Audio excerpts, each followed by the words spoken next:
Now let's add that circular bit of detail to our B-pillar and extrude that in. Alright, so this is the guy we're concerned about, and we want to add this little bit of circular detail right inside here. And you might think it's going to be a little bit tricky because we're adding something that needs to be completely round inside this square piece. So it might be helpful to go ahead and take a look at something that would produce the shape that we want. Let's go ahead and I'm just going to bring in a cylinder here. And normally when we create we're going to be creating a smooth cylindrical shape. I like to use something 8-sided. So let's make sure that that's 8-sided. And let's just take a look at the end cap here. If we take a look at this, and let's kind of disregard these guys here. If we take a look at this, you can see what we have. We have it divided in half here. And let's imagine that we have some lines defining these. So I'm going to just draw that. And let's draw that. So let's say that this is in the center of our square. So we have one line going across here, one line going down. And then all we need to have is 1, 2, 3, 4 more points defined in order to create that circular shape that we have. Okay?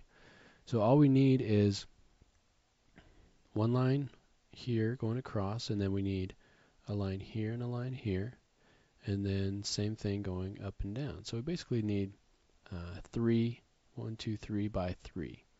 So if we can get that kind of geometry set up inside here, it looks like it's going to be a square with these corners just pulled in to create this round shape. And we could even use a NURB circle as a template to just get it right. But let's go ahead and add that resolution in there right now. So let's go ahead. I'm just going to drag one right in the center. And then I'll just pull one up at the top and down at the bottom. And then we need 2 more on the side here. Okay. Now right now this is going to be kind of a little bit skewed because of the nature of our piece here. So we're going to have to pull some of these points over. Okay. So what we want to do, let's go ahead and try to, I'm going to just bring in something to help us out a little bit. I'm going to bring in a circle. Move it over here.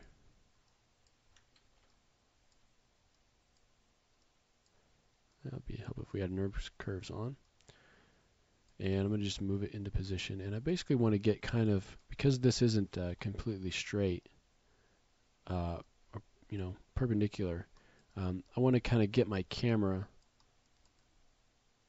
kind of straight on to that, if that makes sense.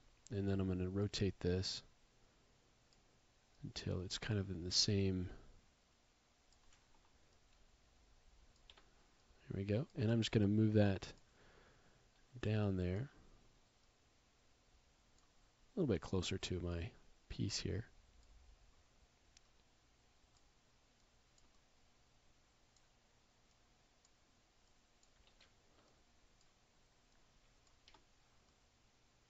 And just kind of move it to its spot there.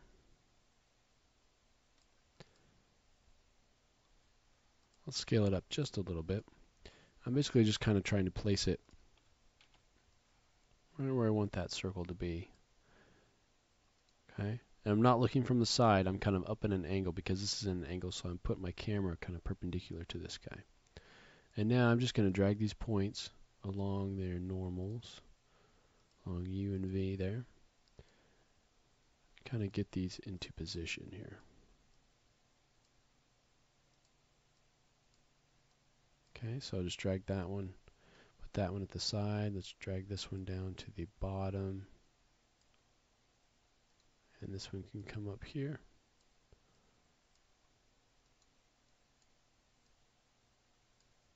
Just kind of matching up that circular shape, kind of putting those points right on that circle.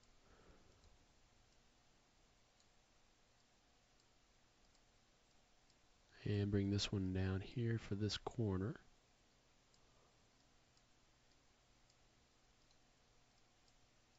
I think he can come over a little bit.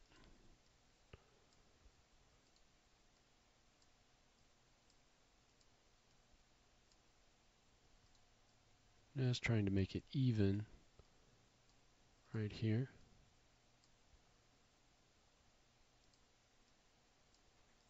And bring this guy down a little. There's going to be a little bit of tweaking involved here.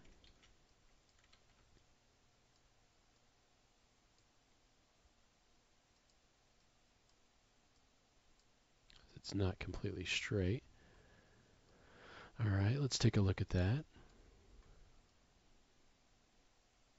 That actually looks pretty good. You can tell, you can see that these lines are a little bit off, and that could tend to throw you. It looks like the bottom part is a little bit bigger. So I'm just going to move that down slightly.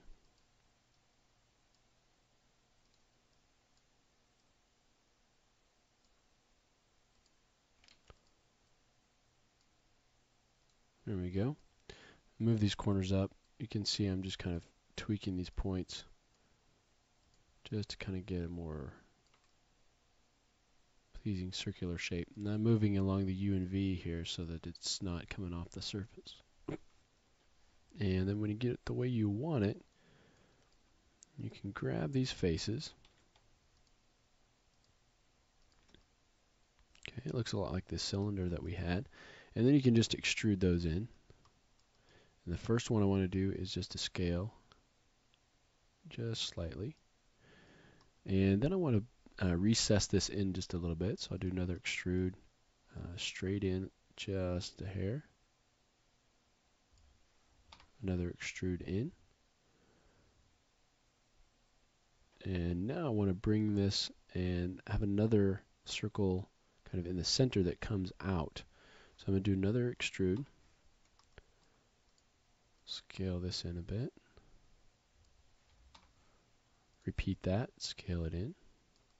Okay. You can see it's kind of losing its shape here. So before I do another extrude, I'm just going to tweak that out a little bit so we keep our circular shape.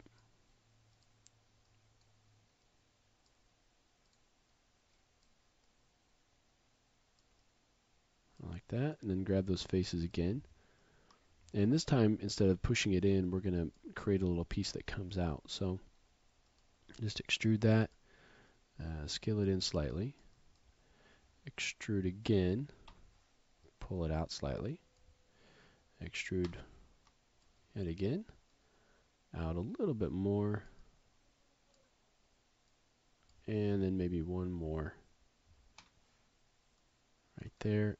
And then we'll just add that one little extra piece by extruding and scaling that in on the top, just to add that little bit of hardness on the edge there. So now I'm going to just delete my history, and let's go ahead and sub-D this and see how it looks. Turn off my wireframe.